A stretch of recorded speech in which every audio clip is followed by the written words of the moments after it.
say thank you as well. Thank you guys for coming for this. So this is the books that the library has of mine are quite different from what I'm about to read to you guys. This would be kind of a Southern Gothic, similar to like a Frank Peretti story too, because it has some supernatural elements. So this is a new genre for me, and I'm very excited to share with you guys tonight.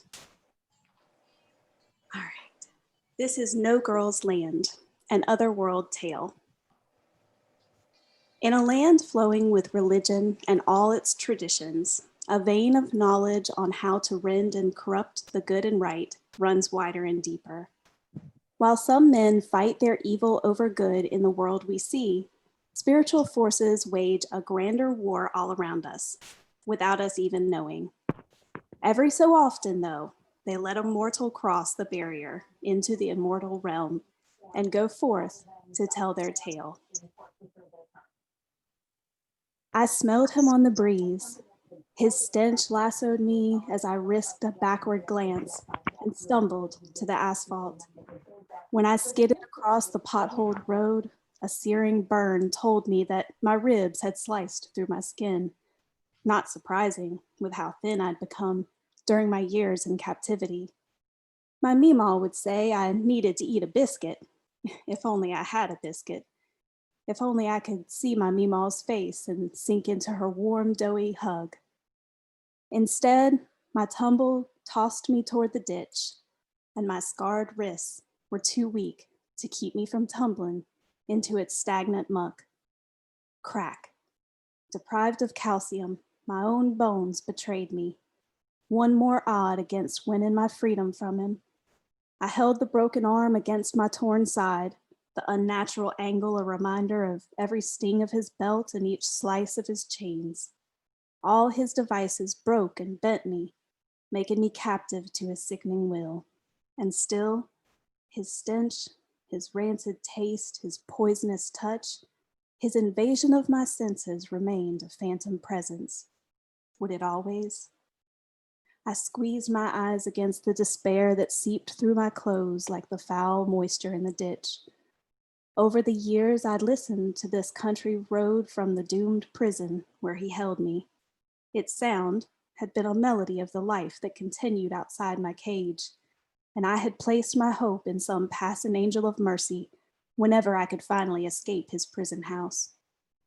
The road, however, now seemed abandoned, no longer a constant or a source of hope, and silent, until gravel crunched with nightmarish closeness. I was lost, but too close found in the foggy pitch.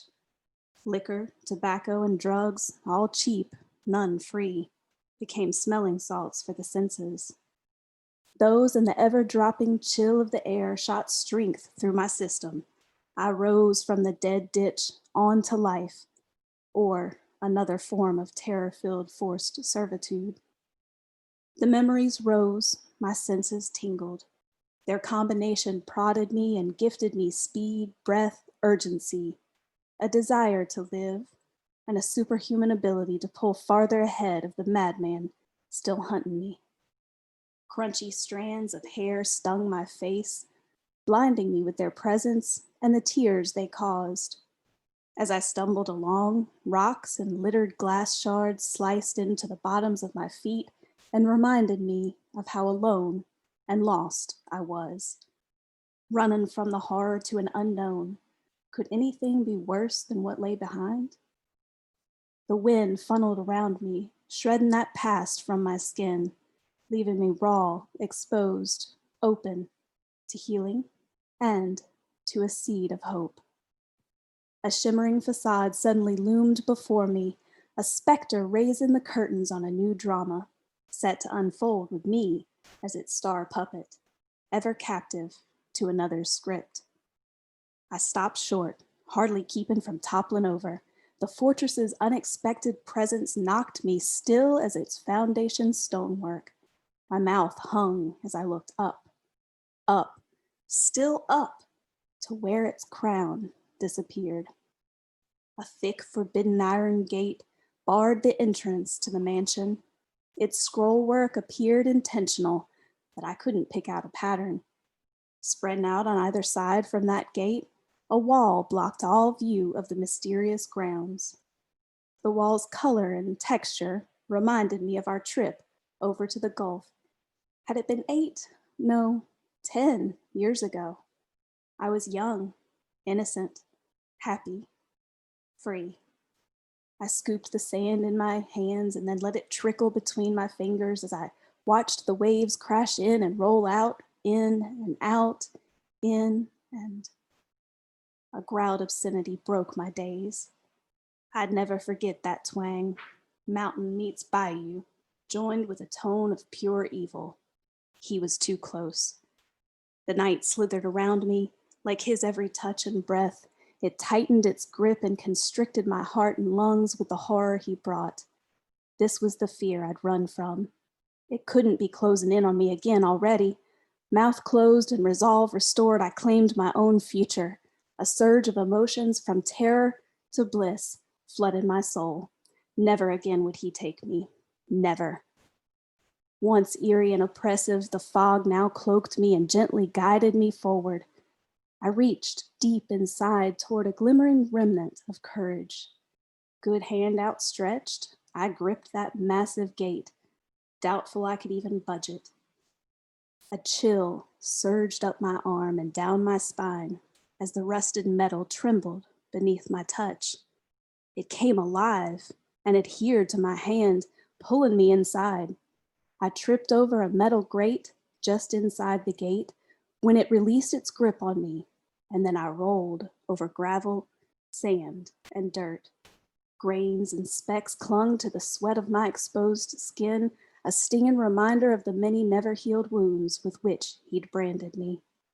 His voice cut the fog, louder, nearer than before. The curses and names he spat over my worthlessness echoed off the walls behind me as the gate swept shut. Its motion, so quick I nearly missed it, made no sound. The silence of this foreign place almost covered his outbursts, but any security I'd felt in the enclosure between us flowed away as quickly as the blood he always drew. The mist parted, and he appeared. The stringy hair, his ever-present stubble, and a glint of evil in his gray eyes. He stopped an arm's length from the gate. His shouted threats of what awaited me once he again claimed me snaked their way through the bars and tied my soul in ever-tightening knots. Tremors of fear racked my body until the light of a small, mighty truth sparked within me. Directly before me, he beat at the air before the fortress. His screams flew past me. His malicious glare sought a victim. Sought, but could not find. I was hidden from him, shielded from his wicked intentions. Behind me, a wind's melody rustled, soft at first, then rising into a crescendo more mighty than the music he used to blare to cover my screams. This was no breeze through the pine trees. This force lived and moved and contained beings. They whispered, hummed, and sang, their cadence otherworldly. Two strains wove around one another in opposite octaves and varying pitches, perfectly paired in tempo.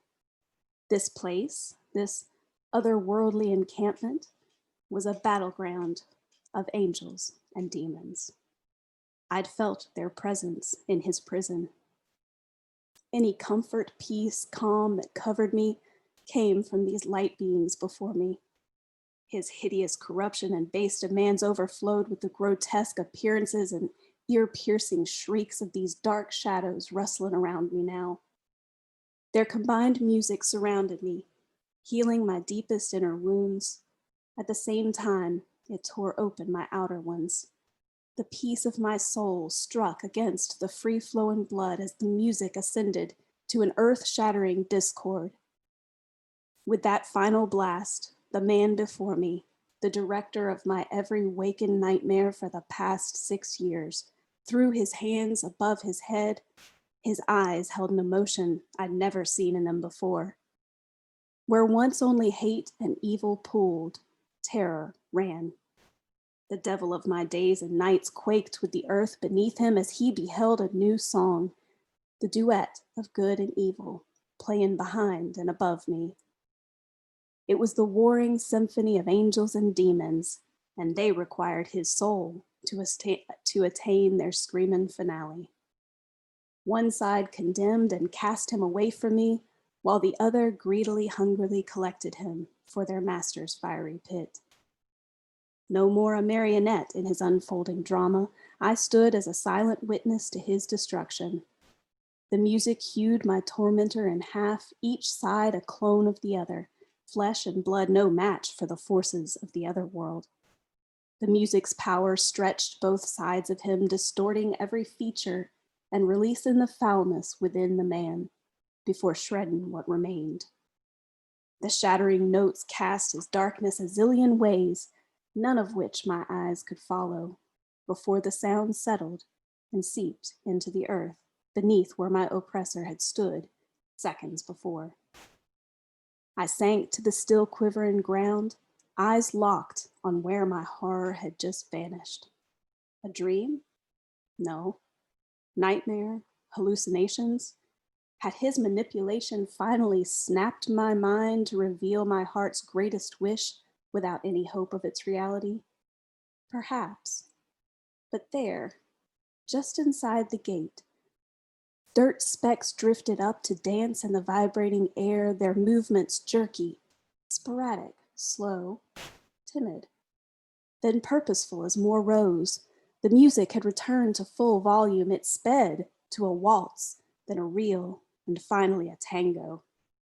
Within the veil of dancing dirt, silhouettes of glowing angelic faces and leering demonic visages wrestled for place and beat and rhythm. Their profiles developed into full-bodied beings. I blinked away the absurdity I thought I saw and lifted my eyes to view them again as they rose above and around me, as real as my throbbing arm and ice-cold clothes still dripping from the ditch. Their sound grew deafening as their wrestling shook the earth, walls, trees, all. In their final 3 6-beat measures, the choirs of the other world hissed and whispered, "We will connect the mind. We will correct the heart. We will collect the soul." Angels lifted to tower above the demons. Their sweeter notes drifted higher and stronger as they battled for me and my protection. Before, these spiritual forces had ushered my captor into the next realm, his chosen eternal home. Now, the angels secured my physical freedom on this earth with one final lyrical blast. The demons slunk away, hissing as they faded back into the mansion behind me. The gate swung wide before me, and the angels sang me off on my path toward peace. Azura, daughter of God, go in peace and freedom. Fear no more. We will watch over and protect you until the day God sends us to carry you home. And that is No Girl's Land.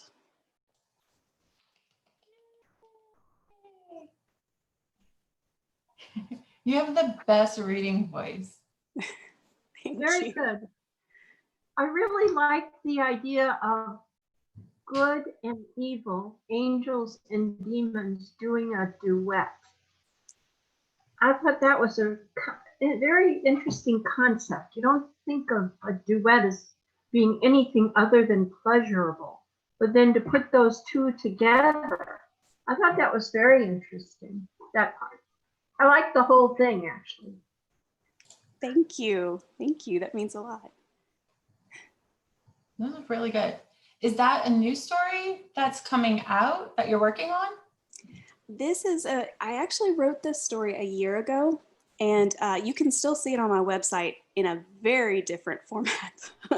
I decided I wanted to try something different, but I wasn't really sure how to do it. And so this gave me the opportunity to pull it back out, and I completely revised it, working on the right tone and the right voice. And it was originally third person.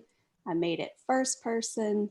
But it's something that I would like to revisit and kind of play with a little bit. Well, it's National Writing Month next month, so you got plenty of time. Exactly. You know, between being a mom and a writer. plenty of time. Well, thank you so much. That was a great reading. And that's on your website. Could you refresh me on your website name? Oh, it's www.joyerancatore.com. I can put it in the chat for you guys. Perfect. So I was going to type it there. That's awesome. All right, y'all. Well, next up is Amanda Jacob. She's going to be discussing Frankenstein and Mary Shelley and the beginning of the horror genre. So, Amanda, take it away.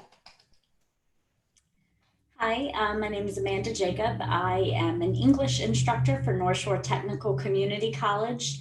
I reside at the Lacombe campus and I teach literature. I teach English composition mostly, but teach literature, and literature is my passion. Studying it, not writing it. So thank you, Joy, for sharing yours, because I don't write like that. Instead, I'm one of those evil critics who writes about what everybody else says. And I am a complete horror genre geek. Fell madly in love with Stephen King when I was 10 years old, because my grandfather, much to my mother's horror, gave me the book The Shining.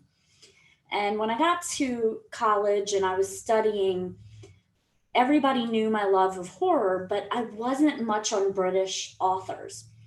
And then I studied Frankenstein. And I'm not gonna lie, when I was in high school, we were supposed to read Frankenstein, and I'm pretty sure I read the Cliff's Notes version and thought nothing of it ever again. Well, rediscovering Frankenstein in college was a whole new birth, because what I discovered is that here was this young 19-year-old girl, and she had taken these very interesting life experiences and had taken what the world told her she should be and had manipulated that into a book. And it's interesting that Joy talked about revisions in her own story and changing from the third person to the first person, because the incarnation of Frankenstein that we enjoy today is not the original version. And I think that's one of the most fascinating parts about Mary Shelley, is that she was a reviser. So what we know of Frankenstein, 1831 was its publication date for what we all read, but there was an 1818 version. And to really understand Mary Shelley, I always like to go back to make sure people understand where she got her start, because at the tender age of 15, nearing 16, she meets a man, Percy Bysshe Shelley. And Percy Bysshe Shelley was married and had 2 children and a 3rd child on the way, and he fell for Mary. Mary, having very little family in the sense of a normal family structure in the time of Britain, because her own mother died just days after her birth, Mary Shelley was kind of free and loose, but didn't have a concept of family. And Percy was madly in love with her. And even though he was married, she didn't understand societal conventions. So instead, she ran off with him. And what most people don't talk about is Percy Bysshe Shelley wasn't just running off to be with Mary Shelley. He was running off because he was about to go to debtor's prison, because he was in a little bit of trouble, as I like to tell my students. So before she's ever Mary Shelley, she's actually Mary Goodwin Wollstonecraft, which is interesting because her mother wrote a book, A Vindication of Women's Rights, which changes the way women are perceived in Britain. And there we see, with that change, that change towards women can be educated, Mary is raised in a household where she's actually encouraged to question and to think for herself. Her father is actually a publisher, so she is surrounded by great writing minds, which is actually how Percy Bysshe Shelley shows up in her life. He's there to get a book published to make some money so he'll get out of debt. Doesn't quite go his way, and they run off. On their world tour, and it pretty much is a world tour, they sort of go from area to area. She winds up, and at this time, she's not Mary Shelley. She's using the last name Shelley because the only way she can travel with Percy Shelley is to be married. But remember, Percy Shelley is married already, so they illegally marry in another country. So he is a bigamist, technically. It's a really wild thing. So what happens is Percy Shelley and Mary Shelley and Lord Byron, who, if you've ever studied Lord Byron, he is quite the cad and very much having a lot of fun with life. He is probably one of your early libertines. So they go on a vacation, sort of, to Lake Geneva. And they're in Switzerland. And they're also there with John William Polidori. And he's going to become very important. Polidori is a doctor, but he's Lord Byron's personal doctor, but there's a small problem. He hates Lord Byron. He's there just to make some money. He actually finds Lord Byron detestable because he calls him a creature, which is going to become important. So keep those words in your head. They're hanging out together, and also Mary's half-sister is with them. And Mary's half-sister is in love with Percy, but also in love with Lord Byron. And Percy Shelley and Lord Byron practice this kind of free love mentality. So there's a lot of affairs and cheating, which is a lot of chaos. And Mary has recently given birth to a child. He gets the nickname Wilmouse, or William, but she has also lost a pregnancy. And in the midst of this, she's now 19, and her life has been one of upheaval.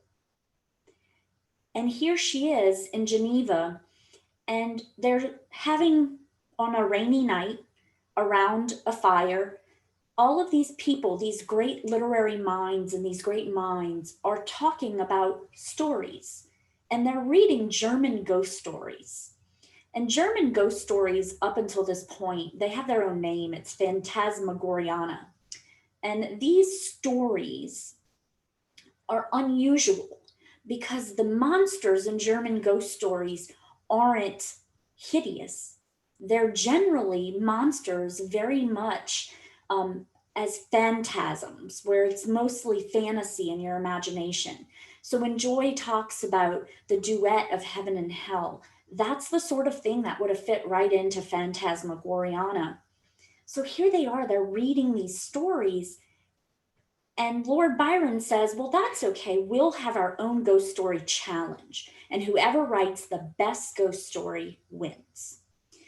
Well, Lord Byron attempts to write a ghost story, and it's kind of cruddy. You can find bits and pieces of it out there in the world, but it's not really developed, and his ghost is more... his ghost is more detestable, but in the sense of like coming from the pits of hell, very much what you would expect. I always liken it to, I can't think. But anyway, it's very little hellfire and damnation type of ghost. Now, John William Polidori writes a story and he shares it. And the story is called The Vampire, which if you're interested, it's still out there. Project Gutenberg has a copy of it. And it's actually a really interesting story because it looks at the vampire as beautiful and seductive.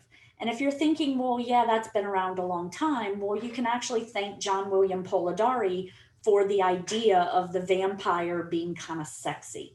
Prior to Polidori, we don't see that attitude towards a vampire. Vampires are known to rip out the neck. It's very gory. So Polidori gives us the modern vampire. Mary Shelley struggles with writing something. She tries to write a couple of stories, and then one night she falls asleep and she has a horrific dream. And she says of the dream that she woke quite suddenly, and in that waking moment, there was this specter hovering above her, but the specter was part man, part thing, but it was human enough that its inhumanity made it terrifying. Now, around the same time, Mary Shelley and the crew are studying galvanism. Galvanism was the concept that you could apply electricity to a dead frog and it would sporadically move. So she's got this rolling around in her head. Well, remember I said they're on this really long journey, this crazy trip. They also come across Frankenstein Castle. And Frankenstein Castle was the home to this guy, Dipple. And Dipple fancies himself a doctor. But the problem with Dipple is that what he actually does is he goes out into local cemeteries and he digs up bodies and tries to reanimate them. Well, Dipple is killed by the townspeople. And when the people go to Frankenstein Castle, they find body parts everywhere and it's quite gruesome. So all of this inspiration is in Mary Shelley's head. And so she develops a 5-page story about Victor Frankenstein, which common misconception is that Victor Frankenstein is the name of the monster. That's not true. Victor Frankenstein is the name of a doctor. Now, this is where revision comes into play with Mary Shelley. Is in 1818, she publishes a copy of Frankenstein, but she titles it Frankenstein or the Modern Prometheus, tying back into that old myth of Prometheus giving fire to man and how radical that decision was. But what Mary Shelley saw Prometheus as is a person who had a God complex. Prometheus stole the rights of the gods and gave it to man, so he usurped God's power. Mary Shelley was frightened by this concept. So Frankenstein is going to have a God complex. The 1818 version of Frankenstein was also published anonymously. Remember, Mary Shelley is not legally married to Percy Shelley. Around 1819, they will legally get married after Percy Shelley's first wife commits suicide. There's a divorce. There's a lot of scandal. Mary Shelley herself, her half-sister that's been having an affair with both Percy Shelley and Lord Byron, she will kill herself. There will be more child deaths in Mary Shelley's life. She will actually go on to have 4 live births, and only one of those children will survive till adulthood. So in 1818, she cannot put her name on this story because she has no grounds, and she's caused a lot of problems by running off with a married man. So her reputation is very sullied. When the story first goes out, it's also told from the perspective of this man, Wilton. And Wilton comes across Victor Frankenstein when Victor Frankenstein is moments away from death. So Wilton tells the story of Victor Frankenstein and his unnamed monster. Years later, 1823, Mary Shelley republishes Frankenstein under the name Mary Shelley. So that's the first time we actually see her name on it. And she has to fight to publish it because people have assumed that the story is Percy Shelley's and they're putting her name on it for shock value, which is not the case. And by the way, if you ever read Percy Shelley, it's pretty obvious that Percy Shelley and Mary Shelley have 2 totally different writing styles. 1823 version of Frankenstein totally shifts point of view. We no longer are getting the full story from Wilton. We're actually getting the story from Victor Frankenstein. Now, the early part of the story does remain where we meet Wilton and Victor Frankenstein is moments away from death because he's been killed by his own creation, this unnamed monster. But what we see in this 1823 version is we see Victor Frankenstein develop a voice. Now that 1823 version, it is out there, you kind of have to dig for it. That 1823 version, however, is not the fully realized version of Frankenstein that we see today. The one we see today is actually released in 1831. Percy Shelley does die as a young man. He's in a boating accident and he drowns. His body is brought back onto shore and they actually cremate him next to the shore side. While they're cremating him, pretty much the whole body is burning except one thing doesn't burn, and it's his heart. The rumor is that he had a condition which calcifies the muscles, and so the heart muscle had calcified. So, and this we do know, it's not a rumor, Mary Shelley put his heart in a jar and she carried it around with her. So her entire life, Percy Shelley's jar went everywhere she went. Her and her son. So eventually when Mary Shelley died, and later her son, Percy Florence Shelley, when he passed away, Percy Shelley, Mary Shelley, Percy Florence Shelley are all interred together. Percy's heart, Mary's ashes, and Percy Florence Shelley's body are all interred together. So they get to live forever. But in 1831, there's a complete shift one more time of point of view. This shift we see where Mary Shelley begins to feel bad for Victor Frankenstein. And so she writes him as a more sympathetic man.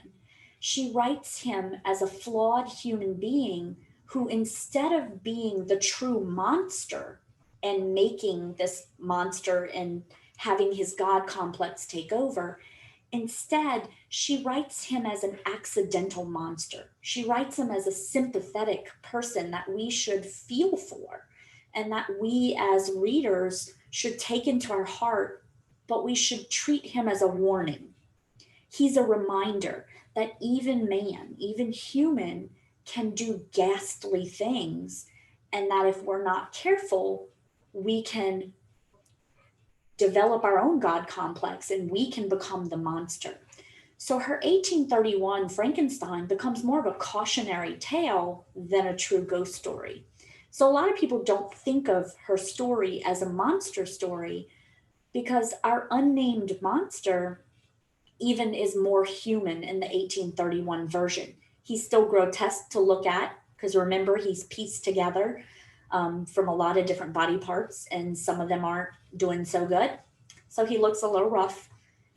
However, 1831 monster, he has this great quote that was not in the first two editions. And I always have this quote on hand because it's probably the best moment to me. So the monster, he actually states several times in the 1831 draft, he quotes pieces of literature because that's how he has learned to be human. That's how he's tried to gain humanity. So he says, Plutarch taught me high thoughts. He elevated me above the wretched sphere of my own reflections. And if you've read any Plutarch had a lot to say about man and how man functions. This is another quote. Remember that I am thy creature. I ought to be thy Adam, but I am rather the fallen angel whom thou drivest from joy for no misdeed. This is Milton. If you think about Milton and his Paradise Lost, Milton is the first person that gave us sympathetic Satan. And as I tell my students, Milton's the first person that gave us sexy Satan. So if you ever think of Satan as seductive and looking good, you can blame John Milton. That's his fault. So Mary Shelley has read Milton and Plutarch, and she's this well-read woman, and she's putting this into her story. So we begin to see a fully realized monster. But Mary Shelley leaves us with a very disturbing question in her 1831 draft. And that question is, who is the monster? Is the monster Victor Frankenstein? Or is the monster this nameless creature that Victor Frankenstein has created? And Mary Shelley does not answer that question. My students always say, well, yes, she does. And I'm like, where'd you find it? Because I've read that book several times. Mary Shelley doesn't answer the question. She leaves that question with us. So how does that bring us to where we are today? Quite frankly, what that does, what Mary Shelley's book does, is it generates such interest in the fact that anything can be monstrous. So monsters are no longer relegated to these deep, terrifying, gross, grotesque things that come out of the ground. Vampires don't have to rip your throat out. They can be beautiful and suck your blood. So Mary Shelley and John William Polidori in concert, we see a shift in literature so great at this time that we're going to see the birth of the modern monster. We're going to see the birth of Dorian Gray. Oscar Wilde writes this beautiful tale of a gorgeous young man who looks beautiful forever, but every hedonistic thing he does is reflected onto this portrait. So he's monstrous, but you'll never know because of his facade. Heavy influence from Mary Shelley there. We also have things like Bram Stoker's Dracula. Bram Stoker was inspired by this concept of creating a monster. Who can you create and what can you create? And also, he was heavily inspired by John William Polidori's The Vampire. So we actually see this concept again. The other interesting thing is that Mary Shelley, as she's kind of no longer writing, we see the birth of something called the penny dreadful, which is Britain's response to German ghost stories. But instead of ghost stories, it's now horror stories, actual scary horror stories. This is where we get the stories about Jack the Ripper. If you've ever seen, there was a TV show made called Penny Dreadful. That's based on these old horror tales that they used to sell for really cheap in these magazines. And you can still find the old Penny Dreadful tales. They're pretty fascinating. Some are a little creepy. Also, we see people like Algernon Blackwood, who comes up with the Vorgolf or the werewolf. And we see that impact today's society and today's writing. And then I always like to end with this because my students always say, oh, well, that's just all horror stories. But Mary Shelley even influenced Jurassic Park. And if you're thinking to yourself, how does that connect? So here's how that works. If you've ever seen Jurassic Park, the movie, or if you've read the book, because this actually does come in the book, there's a divine statement by Ian. And Ian says, and I'm going to pull it up exactly. Ian says, your scientists were so preoccupied with whether or not they could, they didn't stop to think if they should. That's Mary Shelley. Victor Frankenstein never stopped to think if he should. He did it because he could. And we actually see this concept not just in Jurassic Park, but we see this concept in several modern TV shows. If you've ever watched Ex Machina or the show Splice, the concept that technology is very attractive, but what if it goes wrong? If you think about the Terminator movies, technology is very pretty, but what if it goes wrong? And what if you lose control of your creation? Because that's what happens to Victor Frankenstein. He creates, and then he loses control. So Mary Shelley is often referred to as the mother of monsters, not necessarily the monsters that we think. The true monster in Joy's story is this man who has tortured this woman who we get to hear her perspective. Think about the fear that Joy expressed that her character is going through. So that monster is very human, but that's almost scarier than some of these other monsters out there. So Mary Shelley, the mother of monsters. I hope you check her out. Yay! Thank you. That was so good. Okay, I'm going to ask the question. Can you tie Mary Shelley to Stephen King? I can always tie Mary Shelley to Stephen King. So Stephen King, one of his books, The Shining, which is, by the way, why I fell in love with Stephen King. And I'm not talking about Stanley Kubrick in that movie where he tortured poor Jack Torrance. So Jack Torrance, the main character of The Shining, he is a human monster. He is a regular guy, much like Victor Frankenstein, but he has a flaw. Mary Shelley is big on human flaws and what we allow to happen when we let our flaws loose. So Jack Torrance's flaw is his alcoholism. And when that flaw is used against him by this hotel and by these spirits, by these otherworldly spirits, when that flaw is used against him, he doesn't fight back. He can't fight back.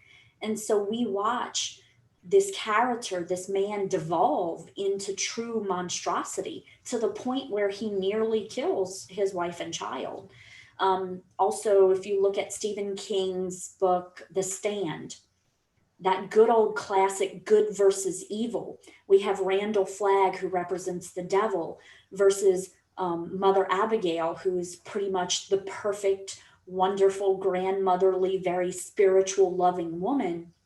And we see that even Mother Abigail has her flaws, but the fact that she can overcome those flaws is what makes her the good in the world.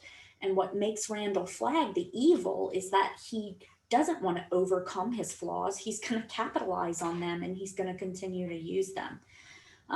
I could probably wax on longer about Stephen King because I love his books, but Needful Things is another case of a really good monster book, because Needful Things, our main character, looks like a sweet little old man running an antique shop. And then we quickly figure out that that's not the case. If you think about It, Pennywise the Clown, who terrified me long more than he should have. But part of what makes Pennywise so terrifying is that he wears the visage of something that's supposed to make us happy. And that is distorted. So yes, there's my ties to Stephen King. Y'all, feel free to unmute yourselves. Y'all have any questions for Miss Joy or Amanda? Comments, anything? Ooh, what kind of coffee do you have?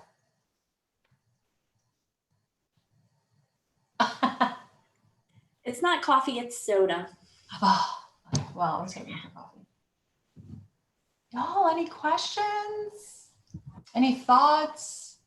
I'm really hoping this is inspiring y'all. I know some of y'all are writers yourselves. So yes, next Halloween, we will definitely have more of y'all reading. Yeah. Thank you. Thank you. That was super cool, both of y'all. I really liked, Amanda, how you presented so much of the backstory to Mary. I had forgotten all about her mother writing that book. So that was, I really appreciated hearing that again. And what a chaotic time for all those different characters and those literary minds and the affairs and the suicides. That was all very interesting. And then I liked at the end how you were connecting little threads to what Joy was writing. And I thought, Joy, just by you exploring another genre is encouraging to those of us that have not branched out, so to speak. So that was very, very good. Just the fact that you did that is encouraging to the rest of us. So it was a great program. I think we should do more of these. Very good. Yes, we just need more authors. So y'all get ready for NaNoWriMo next month. So write. get yourself a literary agent or self-publish, however y'all want to do it. Yes, so we can have more of these. That would be great. It was Absolutely. a good concept. Thank y'all. Well, thank y'all so much for coming out. And y'all,